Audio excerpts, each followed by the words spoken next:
Hey, everyone who just joined, we're going to wait a couple minutes for some more people to jump in. So just a couple minutes.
Maybe wait one more minute for some more people to join.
All right, I'm gonna get us started and more people can join as we go on, of course. So here we go.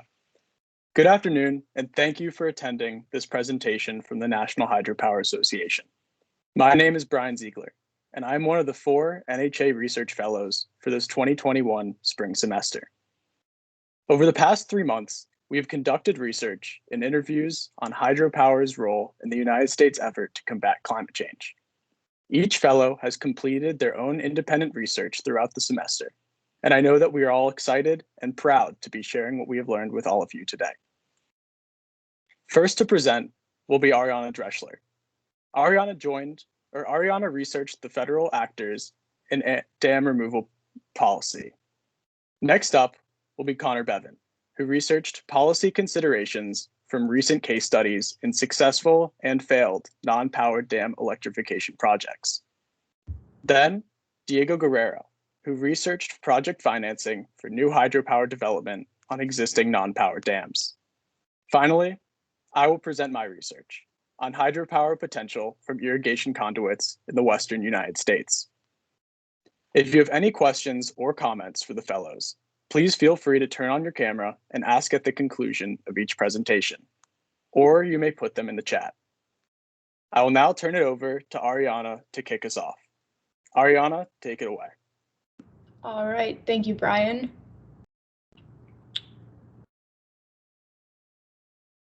All right, as Brian said, my name is Ariana, and in this presentation, I will discuss means by which the federal government can influence dam removal for environmental, safety, economic, and socio-cultural purposes.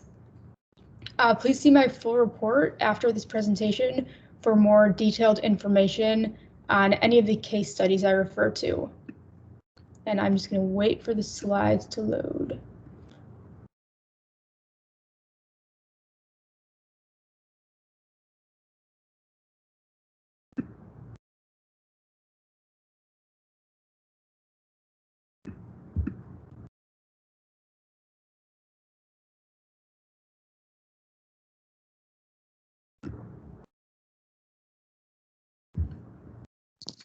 I'm sorry, these slides not coming up when I go into presentation mode.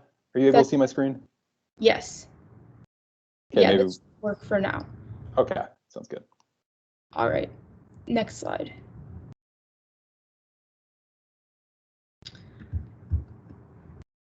All right, so my work specifically focused on dam removal policy for 4 classes of dams as listed in this table. Later, I'll discuss a few primary flaws in federal dam removal policy that should be reconsidered based on my findings. I will also discuss why, based on my research, it is important that we discuss dam removal policy by the partitioning of these categories. Next slide. So the majority of the nation's dams fall in the non-federal, non-powered category. Data in the NID reflects that only 3% of dams produce hydropower and 62%, or about 57,000, are privately owned. The topic of dam removal is salient because the average age of the roughly 91,000 dams currently registered in the NID is 57 years old, while the average lifespan of a dam tends to be only 50 years old. The natural degradation of dam infrastructure that was built during the mid-1900s can require expensive repairs and pose safety threats to downstream populations. Next slide. So FERC regulates, licenses, and inspects non-federal powered dams pursuant to Part 1 of the FPA. FERC's relicensing duties, which are performed 50 years after the granting of an original license, are highly relevant because the 1970s was second largest decade for dam completion in the US, and 50 years later, these dams will now need to be relicensed during the current decade. Amendments made to the FPA during the 80s with the passing of the ECPA allow for a broader range of non-developmental values to be considered in FERC's proceedings. This includes equal consideration for environmental quality alongside that of energy values. Amendments also allow for the participation of resource agencies in FERC's proceedings. License conditions provided by, for example, NOAA or the FWS are important to avoid agency capture by FERC. Recently, we have seen FERC reject original license applications based on these amendments, such as in 2016 for the Bear River Narrows Hydropower project in Idaho.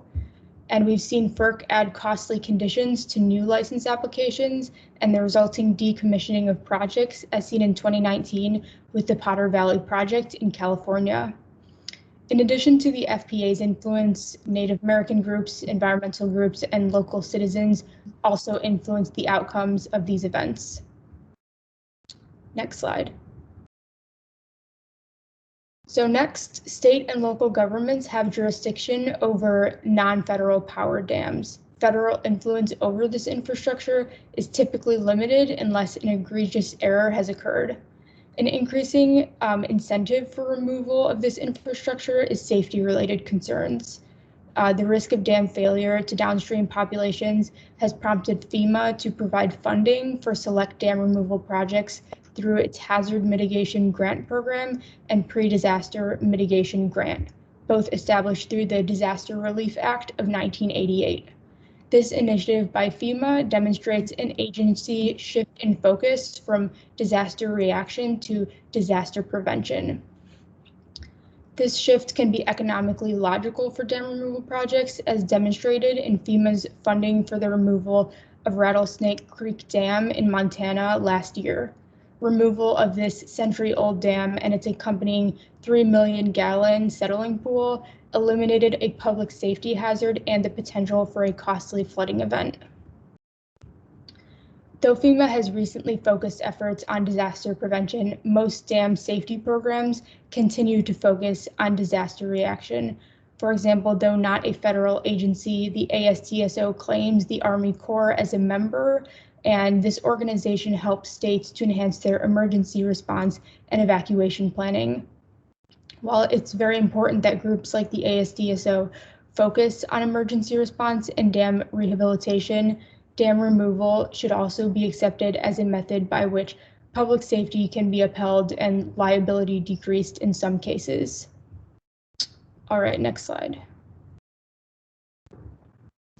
So lastly, federal dams tend to be some of the largest dams, many of which have been essential to the economic development of the arid western states. These dams are the results of congressional authority through the Water Resources Development Acts, and the USBR and Army Corps collectively own a large percentage of these dams. Funding for federal dam projects influenced by Congress and the OMB has been inadequate in the past, and today the Water Resources Development Acts are not designed to remove existing infrastructure as much as they're designed to promote the maintenance of it. Pressure on agencies like the Army Corps to provide safe operations for all infrastructure can lead to partial investments across many projects. For this reason, the decommissioning of dams could be a potential solution to address fiscal challenges for federal dam projects. In addition, while as mentioned previously, the FPA requires that non-federally owned power dams are reevaluated regularly pursuant to the FPA, there is no centralized relicensing requirement for federally owned dams. Congress has authority over removal of these structures, but incentives to consider removal are generally infrequent. Next slide. So, although my review of scholarly sources reveals that these federal forums for dam removal do exist in legal and bureaucratic settings, my conversations with industry professionals reveal that these venues are not frequently utilized in practice. Currently, the issue of dam removal is largely negotiated through settlements in which public participation has an increasingly important role. And my research was always partitioned along these 4 dam classes, but as it progressed, I realized that it's actually really important that we discuss dam removal by the partitioning of dam class. So in this 2019 study by UNH, 1,500 individuals were asked a series of 4 questions that featured trade-offs between dam removal for fish and wildlife values versus other values. The first 3 questions asked if they supported removal over the preservation of real estate, historical, and recreational values. For these questions, the majority said they preferred removal, but the last question asked if participants favored dam removal over the production of hydropower, and for this, more individuals favored hydropower. This study reveals 2 important findings. First, most of the public does hold an opinion regarding dam removal policy. On average, only 20% of individuals did not respond. But this finding begs the question, how well is public opinion informed? I think it's safe to say that the public isn't reading Hydro Vision report. They're more often, I would say, watching the news, and when infamous events like the Orville and Edenville crises appear in headlines, the public is likely to take note. And these events risk the public from developing a negative connotation with the term dam or even hydropower. Secondly, this study reveals that the public is less apt to favor dam removal when powered dams versus just the general dam category is considered. The public prioritized the generation of electricity over values that were even very strongly community-based, like property values. Next slide. So my first future recommendation for dam decommissioning initiatives deals with licensing procedures. The FPA requires for project the FPA's requirement for project relicensing serves as an essential forum for adaptive governance to take place. A centralized relicensing requirement should be established for federal dams, especially as these large structures age and removal might become more feasible than rehabilitation. Next, the efforts of FEMA to compel dam decommissioning as a preventative measure rather than a reactive measure to dam failure is promising, and this ideal should be applied to dams outside of the narrow sector that FEMA's HMGP and PDM grants are currently applicable to. Lastly, dams are seen as socio-ecological systems, and it's difficult to manage them in isolation from society. Of all American dam infrastructure, dams that should be considered for removal will most frequently reside in the non-powered category. Individuals who desire to influence dam removal through their personal efforts should consider focusing their efforts towards non-powered dams. It is important that individuals act with regard to this distinction of dam class in their chosen efforts, as public participation rather than federal influence is currently an increasingly powerful force in the negotiation of dam removal settlements. All right, that concludes my presentation. Are there any questions?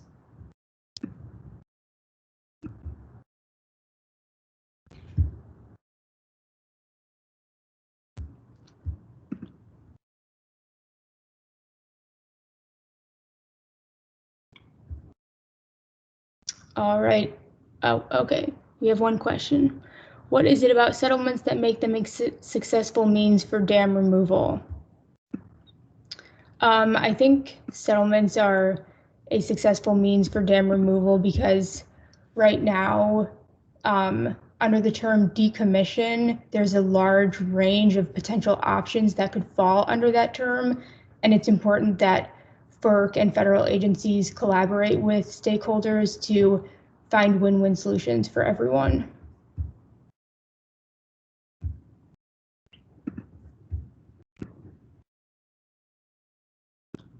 All right, if I don't see any more questions, I will pass it along to Connor, who will be presenting next.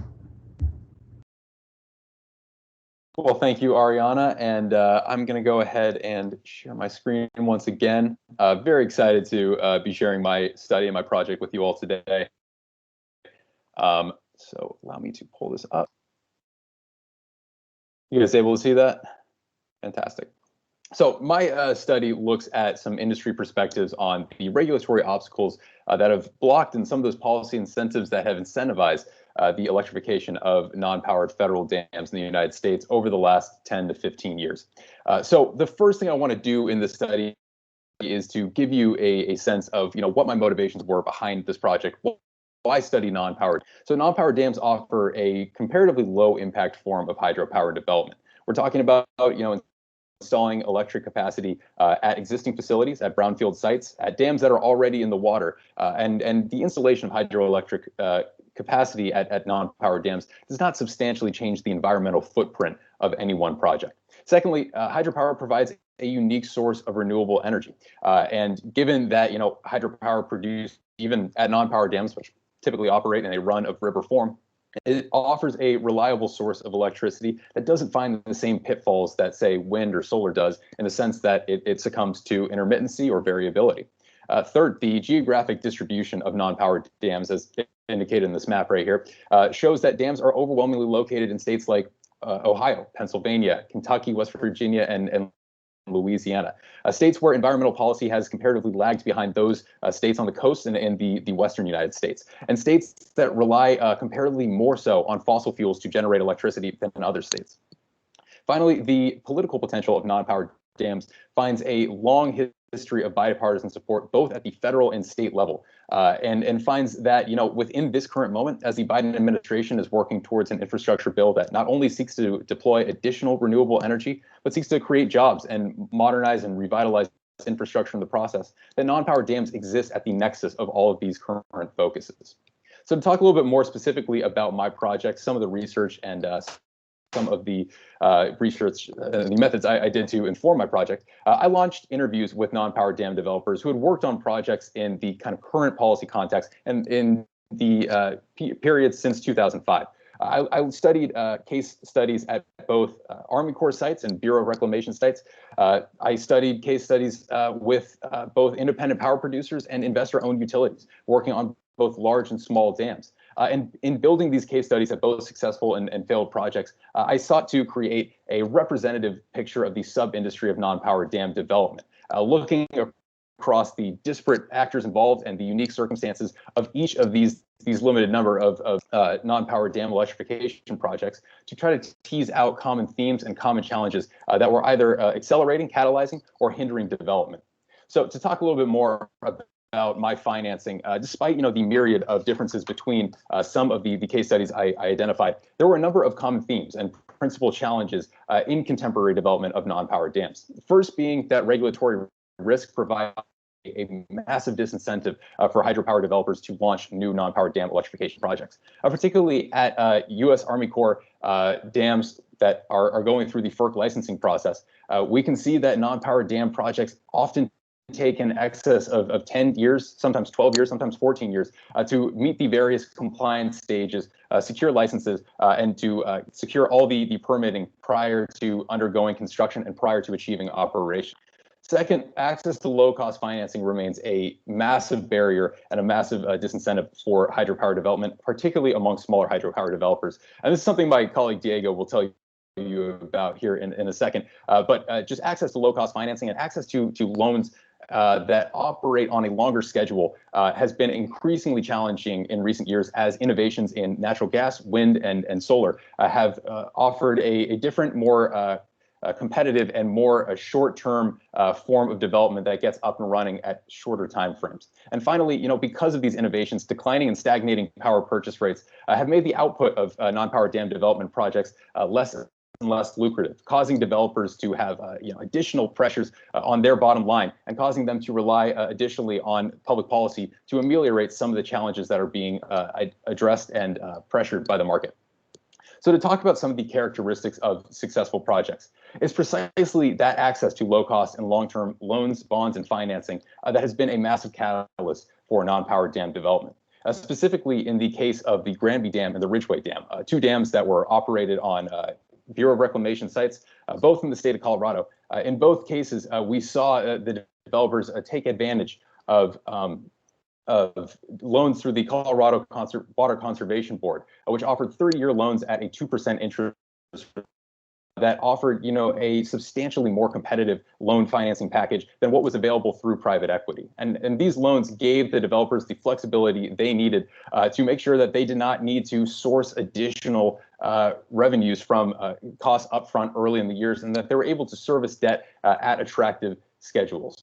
Secondly, revenue streams. Above market PPA rates, whether from corporate buyers, whether from cities or universities looking to make the jump to full reliance on renewable and sustainable energy, were important partners for small hydropower developers, particularly operating in contexts where PPA rates were declining and where the length of PPA contracts was shrinking.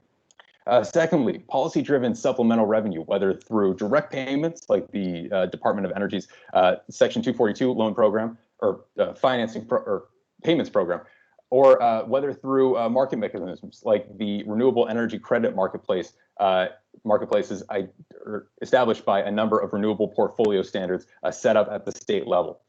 Especially in contexts where PPA rates have declined and where the length of PPA contracts have shortened in recent years, having additional revenue streams has been a key catalyst to make sure developers are able to make projects pencil out and to make sure that projects remain viable. And finally, timely permitting and licensing timeframes, especially in a context where many Army Corps dams are seeing licensing timeframes well in excess of 10 years, is absolutely imperative to making sure that non-powered dams remain competitive and remain viable. In particular, to go back to the Ridgeway and Granby Dam, both projects operated on the lease of power privilege process, operating through the Bureau of Reclamation's process that saw a substantial reduction in those permitting times when compared to the Army Corps' process. So to talk about, on the flip side, some of the characteristics of failed projects, we can see that regulatory risk, whether that's delays, calls for additional reviews in excess of the stipulations and the compliance measures that FERC has laid out, or whether it's obstructions from any one of the myriad of stakeholders involved, both at the communal, municipal, state, and federal levels of any one given project have, substantially inflated project timelines, substantially delayed projects hoping to reach completion, and add a constant source of frustration for developers, particularly those working at Army Corps dams. To highlight a specific example from my research, the Pine Creek Lake Dam in rural Oklahoma found itself close to beginning construction when the Army Corps, doing a dam safety study, identified a number of structural issues. Structural issues were flagged to another Army Corps body to take a look at this dam, but an administrative backlog of similar competing priorities substantially delayed their ability to assess this dam and to remediate and ameliorate these structural issues that had caused the issue in the first place. So without a concrete timetable for when these circumstances might have been remedied, it substantially dragged out the project timeline, so much so that the buyer, the city of Broken Bow, who initially had led the interest in electrifying this dam and was set to purchase the output, ended up renewing its existing contract and closing its interest in the project. So on that note, demand side constraints, particularly in rural markets where power sellers have very kind of few different buyers that operate in given markets, also operates as another pressure on power purchase rates. We can see that from that study where the city of Broken Bow backed out. There was not another ready corporate buyer or a university or a city looking to make that jump to renewable electricity that was willing to engage with the developer at that same rate. And finally, financing limitations continue to ward many smaller developers away from the marketplace. In a case study looking at Waterra Energy, which held preliminary permits late in the 2010s on a number of the largest non-powered dams in the United States, financing limitations significantly clouded their ability to make a viable route towards project completion. And looking at a number of previous case studies that they had done in their own research, they found that given the available financing options and given the long time frames in getting that project up to in calculating that with the number of potential risks and delays involved, they were eventually kind of warded away and disincentivized from pursuing that project to completion. So to talk about some of the recommendations that my project believes can strengthen the demand for non-powered dam electrification and can make sure that this form of existing infrastructure is utilized to develop green and sustainable energy moving forward, I point first towards the Colorado model. And Colorado has been successful in offering regulatory relief through the consolidation and collaboration between state agencies involved in hydropower licensing. Part of that has been, pre-screening, where some of these agencies have taken a look at dam sites and have identified in advance a number of potential issues that could arise prior to a developer engaging on the project and uncovering these issues for themselves.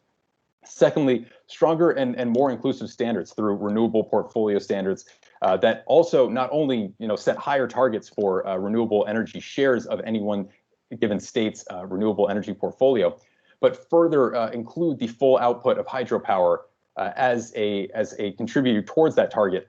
Is another model that could strengthen not only the demand across the board for clean renewable energy, but in particular for hydropower. And in strengthening renewable energy credit marketplaces, those revenue streams that have been so instrumental in helping other developers get those projects to completion in an era of declining and stagnating PPA rates and lengths has been an instrumental mode of supplementing and in padding the bottom line of different hydropower developers' projects. Finally, states should seek to emulate the Colorado model in offering low-cost financing to municipal developers. As discussed in the Granby and Ridgeway dams case studies, these loans offered through the Colorado Water Conservation Board have been a huge boon and have substantially outpaced the offerings available to hydropower developers from private equity, even in an era of low interest rates. States should consider to adopt this framework from Colorado and seek to encourage municipal development at non-powered dams through similar venues. And finally, on federal policy recommendations, my project calls for the extension of appropriations for and the expansion of eligibility under Section 242, a Department of Energy program, which offers payments to developers working at non-powered dam sites. Appropriations for the fund are currently set to expire in 2025, and eligibility limitations limit the types of projects that can be eligible to those completed prior to towards the end of 2015. If eligibility were to be expanded, and if appropriations for the were to be extended, developers looking to electrify non-powered dams in the future could reliably count on these income streams as a qualification and as a catalyst that could incentivize these projects to reach completion. Secondly, I call for increased recognition for hydropower under the production tax credit. Hydropower has been traditionally eligible for only half the production tax credit, and we can see that this form of tax relief has been a major boon in developing new wind and solar projects across the country. Increased recognition for hydropower would by extension further incentivize the electrification of non-powered dams. Then I call for Army Corps permitting reform. I believe that Congress should direct the Army Corps to invest resources in a consolidated hydropower licensing review board that can partner intimately with different districts, helping to not only standardize the process across disparate Army Corps districts, but also to provide expertise, administrative support, and aid. Make sure that the Army Corps districts are able to substantially and quickly turn around different permits, make approvals on a much more expedited schedule, and offer a sense of standardization and reliability. Finally, I call for the repeal of recently implemented tariffs on not only manufactured inputs to hydropower projects, but on some of the raw materials like steel and aluminum that are essential to bringing any hydro project to fruition. These recently levied tariffs offer a new form of procurement risk for hydropower developers and have further pressured hydropower developers in bringing these projects to reality. So with that, that concludes my paper. That concludes my presentation. I substantially encourage you all to take a look at my paper, and I'd now like to open up the floor for questions and would love to hear what anyone has to ask. Thanks.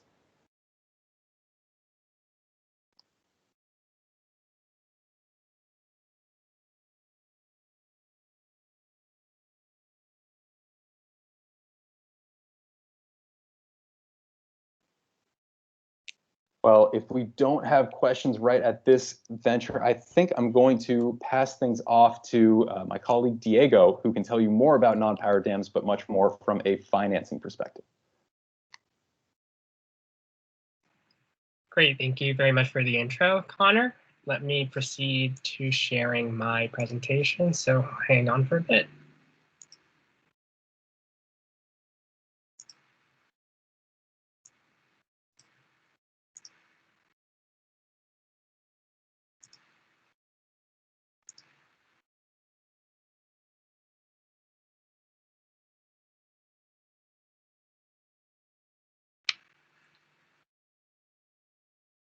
Okay, great. Can everyone see my presentation? Looks like you might be in presenter mode. Okay. I will just proceed into going through the presentation right inside Microsoft PowerPoint. But as discussed previously, my paper explores project financing of new hydropower development at existing non-power dams. This paper takes on a case study approach, exploring and examining 8 case studies of 15 non-power dam retrofit projects over the past 10 years and looking at suggestions for improving future hydropower project economics. So with the case studies, I explore what were the market drivers, what were the finance challenges, and what were the key takeaways from each individual project to inspire and promote future project financing in this sector. So the United States has a huge untapped market opportunity in financing existing non-power dams. With this data visualization from the 2016 Hydropower Vision Report, you can see that there are dams all across the continental US and primarily located along the Mississippi River and its major tributaries, such as the Ohio River, the Red River, the Arkansas River. There are currently over 80,000 dams built exclusively for non-energy purposes and do not have the necessary power captures to generate electricity. There is a potential to generate nearly 12 gigawatts of clean electricity to serve these highly populated centers of the Midwest and the South and increase the overall US hydropower capacity by 15%. There are numerous financial benefits as well as environmental benefits to existing non-power dams. First of all, you forego the fixed capital costs. You do not need to excavate. There are low civil costs, And also there's very low intrusion into natural wilderness areas. As mentioned, they're strategically located in highly populated centers along the Mississippi River, and with the clean energy being generated, it can diversify power portfolios across utility firms for corporations, for corporate facilities, universities, and then stimulate public and private investment into aging infrastructure. So with this huge market opportunity, investors are still hesitant to finance non-power dam development projects. So what are some of the reasons? First and foremost, the very long and complex regulatory process, which prolongs and elongates development timelines. So in order for a non-power development project to take off, it requires a series of licenses and permits. First of all, from the Federal Energy Regulatory Commission, from the United States Army Corps, which owns and operates most of these existing dams, as well as local, state, and environmental agencies. Each approval can take sometimes several years, and this just adds to the uncertainty as to when these projects can actually come online. Then, with each approval comes high regulatory costs. So there are usually fees involved, environmental assessments involved. So if there are developers with a portfolio of 10 or so non-powered dams, which is the case for many developers currently in the United States, then those costs can stack up. And then plus, because the regulatory process can take anywhere from 5 to over 7 years, then investors will see a delayed income stream and a delayed return on investment. They usually expect to wait until 8 years to see any type of returns. Third is difficulty securing power purchase agreements. So a power purchase agreement is an arrangement between the developer and the consumer purchasing the electricity generated from the existing non-power dam, soon to be developed. Because of the uncertainties as to when these projects can actually come online, then a lot of consumers are wary into making these agreements because they don't know when they can generate power. And plus, with energy prices coming into an all-time low, then there are not that many incentives also involved with securing these agreements. Fourth, insufficient financial literature on project valuation and economics. Because it's a pretty nascent industry, and because some of the compelling returns for hydropower development in that it has one of the lowest costs because of low fuel costs, low operating costs, they aren't really explained or not really well known into the investor base, into the general public. So a lot of these non-power dam developments usually do not get the right awareness to take off on their developments. And then fifth, minimal state and federal support. A lot of these projects require special incentives as discussed previously. They usually depend on the production tax credit, the investment tax credit, tax advantage instruments, but a lot of times for these smaller projects, it's really difficult for them to go into commercial banks to obtain low cost financing. They usually face high interest rates, and it makes it very difficult for them to obtain the necessary project financing to reach development. So then, as discussed on the previous slide, the development timeline is the most critical barrier to non-power dam development. The overall process to reach commercial operation can take over 10 years, and most of that is taken by licensing and permitting. As you can see below on the slide, when you compare non-power dam development to other renewable energies, as well as fossil fuel generation, it's over double the time to reach commercial operation. So when an investor chooses to invest in a renewable energy or into investing into other alternative fuels, they are more drawn to see, okay, where can I earn the quickest return on my investment? And you really can't get that from non-power dams. So in my paper, I explore case studies of 15 non-power dam development projects. They take place all across the United States, but principally along the Mississippi River and the Ohio River. And despite numerous differences in terms of size and locations and who the developers were, there are overarching themes in terms of facing regulatory difficulties, facing difficulties to attract power purchasers to purchase the generated output, So here on this slide, you can see on the right who the developers were for each respective project, and then I will explore in further detail on the next slide. So for the first two projects, Red Rock and the American Municipal Power Ohio River Dam projects, they both access the public debt markets in order to finance their development. So non-power dams can obtain financing through either public debt, private equity, grants, funds, internal balance sheets if they are being developed by a robust power utility firm, or a combination of all. But here with Red Rock and American Municipal Power, these were some of the largest public debt raises for in this hydropower sector. What was unique about Red Rock is that it was first developed by a developer that was a non-utility firm. It was not private equity backed, but they secured the FERC licenses and then handed over to Western Minnesota Municipal Power Agency and Missouri River Energy Services, who represent 61 member utility firms in the Midwest area. Because of the fact that they represented a consortium of different utility firms spread across a huge geographic area, it minimized a lot of the customer and geographic risk. And because these were utility firms in play, they received strong investment grade ratings. So then the initial bond raise was slated to be $350 million. But because of strong bond demand, it was actually upsized to $390 million. And then Red Rock was able to then issue more bonds to eventually cover the total development cost of that project.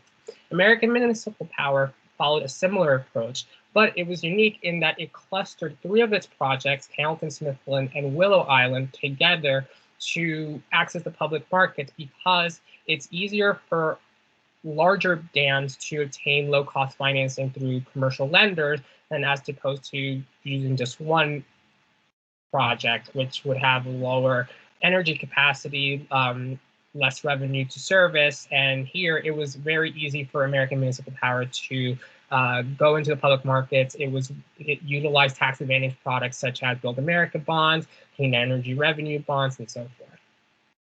So then the following few case studies touch upon smaller scale non-power dam developments that access private equity or private debt. So with your infrastructure, with Arena Lake, which is based out of in Oregon, and in Clark Canyon in Montana, that used the private debt funding of multiple Canadian investment firms. And in Canada, because they have such a strong and long history in developing and financing hydropower, they had the financial expertise to evaluate the projects and give them the necessary financing.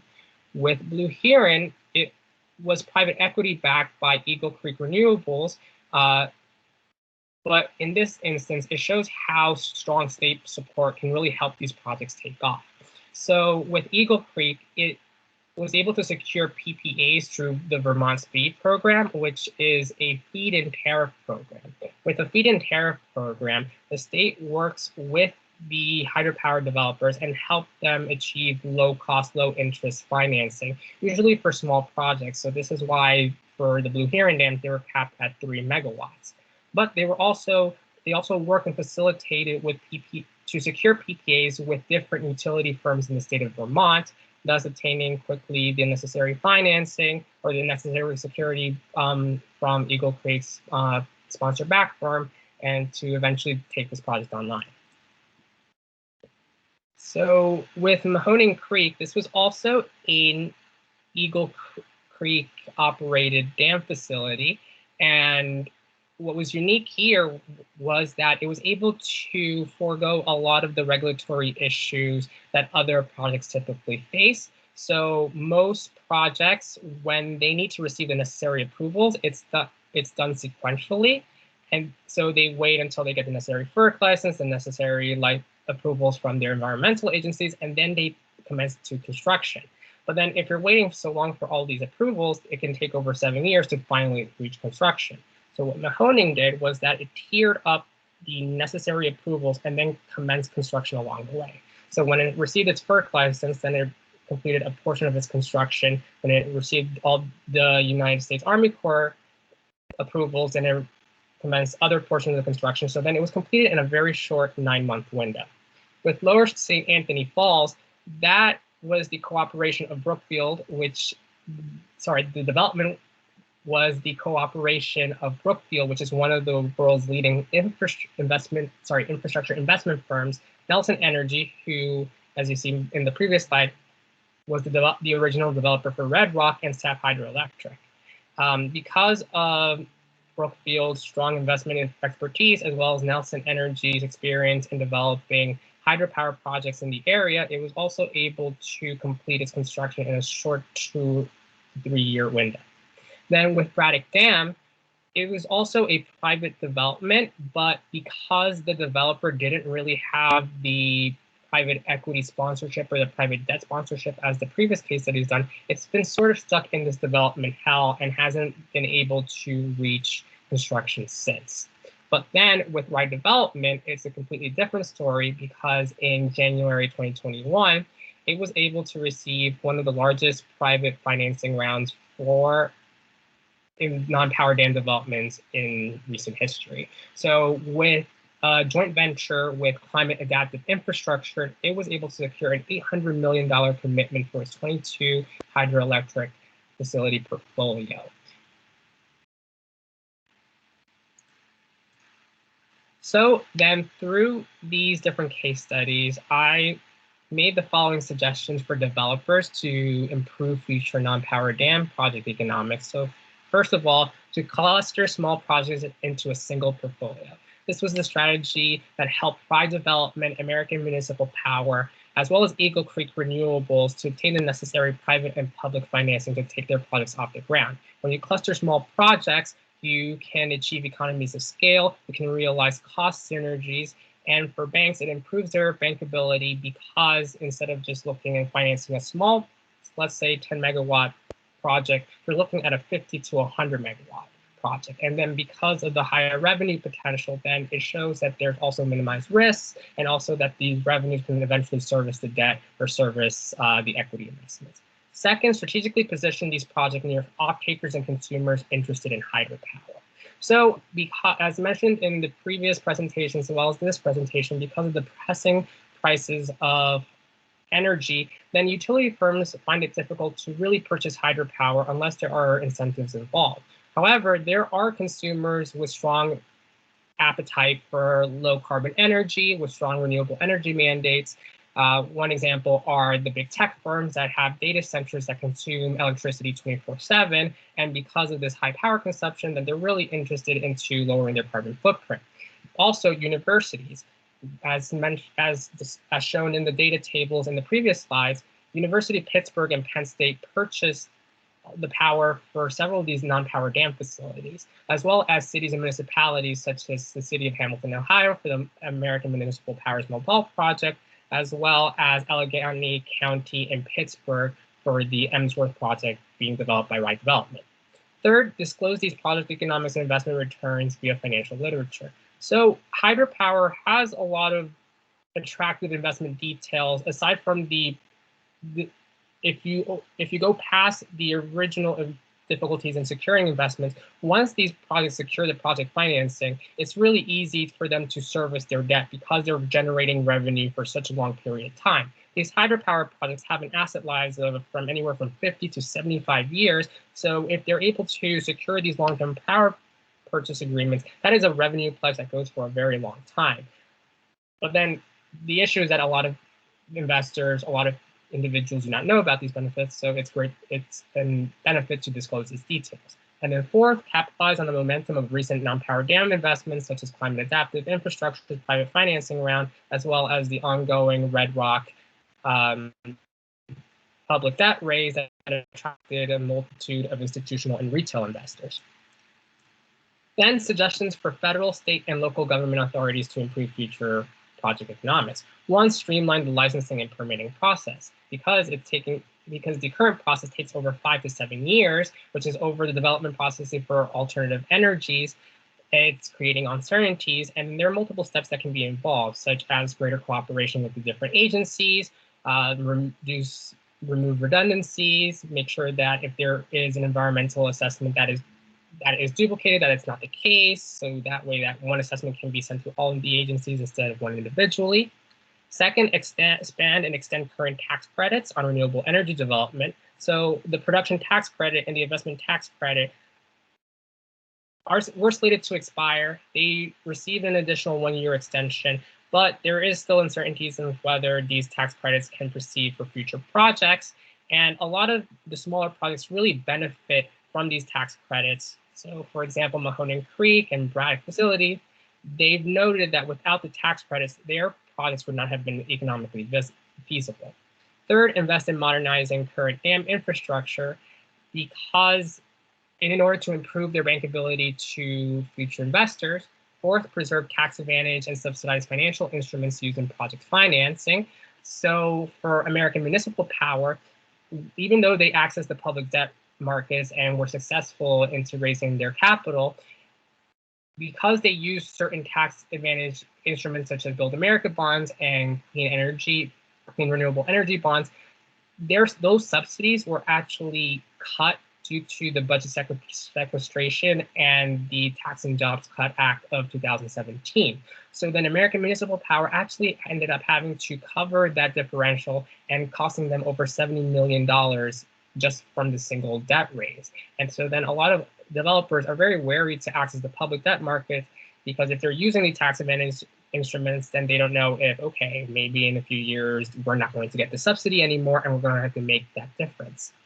Also, several states offer programs such as Vermont and Colorado for low-cost financing, so making sure that those are implemented nationwide to stimulate development all across the nation. And then lastly, introduce green banks to add depth to green project financing markets.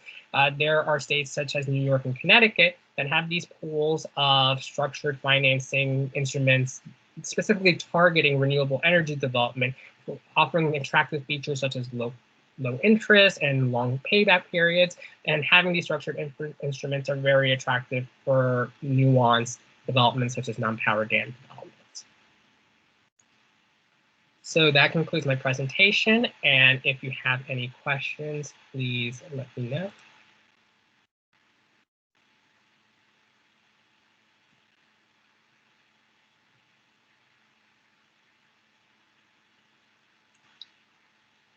Okay, so if there are no more questions, then I will segue to Brian Ziegler's presentation.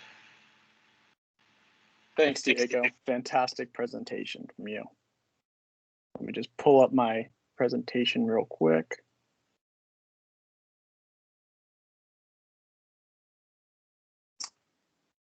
Can everyone see that? All right. My name is Brian Ziegler, and I spent this semester researching irrigation modernization in the Western United States. The way to solve the water crisis of the future lies with our irrigation.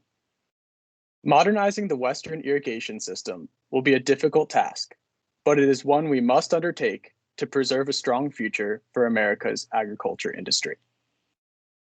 A modernized irrigation system offers benefits for the agriculture industry and the environment. It also presents an opportunity to produce renewable energy by installing hydropower turbines within the system.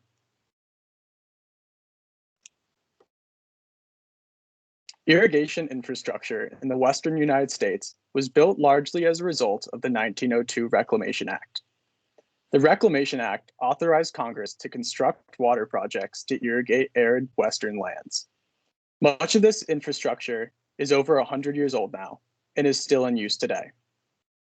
This irrigation infrastructure is in the form of canals that were created at high points, or created by diversions from rivers and streams at high points within watersheds, and then use gravity to move the water throughout the irrigation system. There are serious costs from continuing to use this aging infrastructure. Up to 30% of water from canals is lost to seepage and evaporation, and as a result, there's decreased reliability in the agricultural water supply. This is compounded by prolonged periods of drought, and in some years, farms at higher elevations go without water for over half the growing season. This threatens the resiliency of the agriculture industry to the increasing impacts of climate change. Full-scale irrigation modernization is the process of replacing irrigation canals with a piped and pressurized system. Pressurized pipes are installed within the irrigation canals, causing minimal disruption to the surrounding land. Irrigation modernization is a long process. The phases of a typical project include first, the pre-engineering design phase, which can take between 1 month to 2 years to complete, depending on the size of the irrigation district. The first step of the pre-engineering design is to develop data for water conveyances and users of the water using Geographic Information Systems Mapping Technology, or GIS. Next, hydrologists conduct a water loss assessment to determine an estimate of how much water is lost to seepage and evaporation. The GIS data and water loss assessment are used to create a hydraulic model. The hydraulic model assigns demand based on irrigated acreage and determines potential locations for hydropower generation. The next phases of a project include permitting, financing, construction, and finally operation and maintenance of a pressurized system and possible hydropower facility. The benefits of a modernized irrigation system include first and foremost, water conservation. By taking water out of an open canal system and putting it inside a piped system, we can eliminate almost all of the water that is lost from seepage and evaporation. This means more water for downstream users and more water returned back into streams. In turn, this bolsters the agricultural water supply and increases its consistency and reliability, allowing farmers to have longer irrigating seasons, cultivate higher value crops, and have better defense against increasingly common prolonged drought and water insecurity. Another major benefit of a piped and pressurized irrigation system is the ability to generate hydropower within the system. Hydropower that is generated from irrigation conduits can be sold to utility companies, used in the local community, or used to offset the existing energy use within the irrigation system. This power can be used to begin to create resilient rural electrical grids that can back up the main electrical grid during times where the power fails. As we have seen recently in Texas and the wildfires in the West last year, we can lose power from the main electrical grid at a moment's notice. It is important to have a backup, a reliable backup for important infrastructure such as hospitals. While constructing the irrigation modernization projects, it also presents an opportunity to install broadband and fiber optic cables in rural communities. This will allow rural communities to have better access to high-speed internet and communication services for pennies on the dollar compared to constructing separate infrastructure projects for that. Hydropower is generated within an irrigation system by replacing the use of pressure-reducing valves throughout the system. In a pressurized water system, pressure-reducing valves are used to maintain a constant pressure throughout the system. Hydropower turbines can be installed in place of these PRVs and serve the same pressure-reducing function while generating consistent hydropower. The revenue that's generated from the hydropower in the irrigation system can be reinvested into the irrigation district for further modernization. To demonstrate this is a case study of the Farmers Irrigation District in the Lower Hood River Valley in Oregon. The farmers that Farmers Irrigation District serves grow some of the highest value crops in the United States, including pears, apples, and cherries. After continually failing to deliver water to patrons due to floods, landslides, and earthquakes, Farmers Irrigation District took a progressive approach and decided to modernize their irrigation system and include a hydropower facility. In 1985, Farmers Irrigation District began its modernization project. Over the next 30 years, the district was able to pipe its entire 63-mile system using revenue from hydropower and had additional revenue for further modernization and installed flow measurement weirs, flow regulators, low head gauge holes, flow meters, and piezometers. As a result, the district saw a 51% decrease in water used for irrigation since 1995. Along with this, the district has been able to generate 25 million kilowatt hours per year of renewable energy. The barriers to expansive modernization efforts is first, the project cost. Both the initial planning phase and the construction are costly for irrigation districts to undertake. The planning process, including the pre-engineering design phase, can cost hundreds of thousands of dollars and requires using outside experts to conduct the analysis. To combat this problem, Idaho National Lab and Farmers Conservation Alliance have developed a software called Irrigation Viz to help the irrigation districts make decisions of whether to modernize. This is a decision support and visualization tool for irrigation districts to use on their own to estimate water loss, cost of pipe segments, water generation potential, or power generation potential, and revenue potential. This is a tool for irrigation districts to move forward without the initial expensive investment. The largest barrier to widespread irrigation modernization are modern power purchase agreements. To use Farmers Irrigation District as an example again, in 1985, they received a power purchase rate of 14 cents per kilowatt hour. Now the common power purchase rate offered by utility companies ranges between 2 to 3 cents. At this low rate, irrigation districts will not generate enough revenue from hydropower to offset upfront costs to build on their modernization efforts. To pursue a large number of irrigation modernization projects in the future, the full range of benefits from modernization must be priced into power purchase agreements. To understand the full scope and importance of irrigation modernization, we must conceptualize the aggregation of renewable energy generation and water conservation along thousands of miles of conduits throughout the Western United States.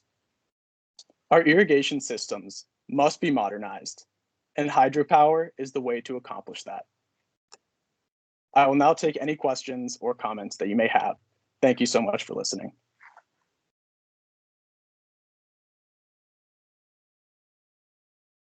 I don't know how to stop it.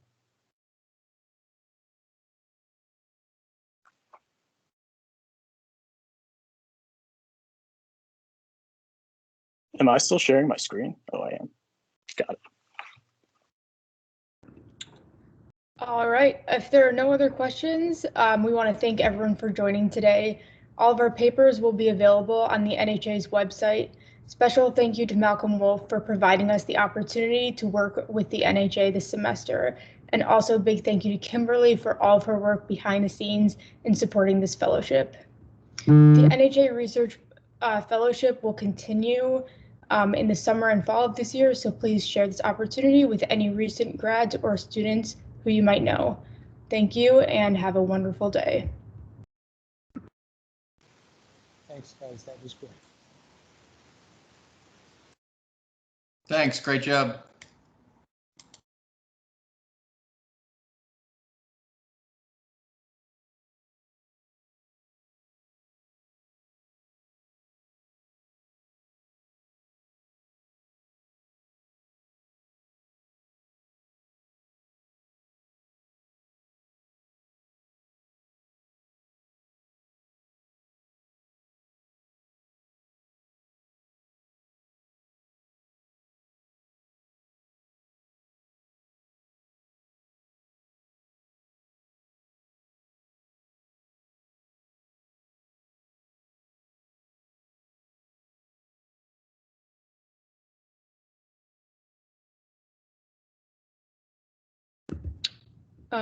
Who's doing the recording? Oh. I think it must have stopped. Or no, it's still going. Never mind. Yeah, I think Maricela had that going. So maybe it ends when we leave. Okay, probably. All right, good job, everyone. I think you're muted. Everyone's presentation was fantastic. Good job, everyone. Great job, everyone. Great job, guys. All right. Nice working with you. Well, Yeah. it's been fun. Take care, guys. Yeah. Likewise. Yeah. Bye. Bye, guys.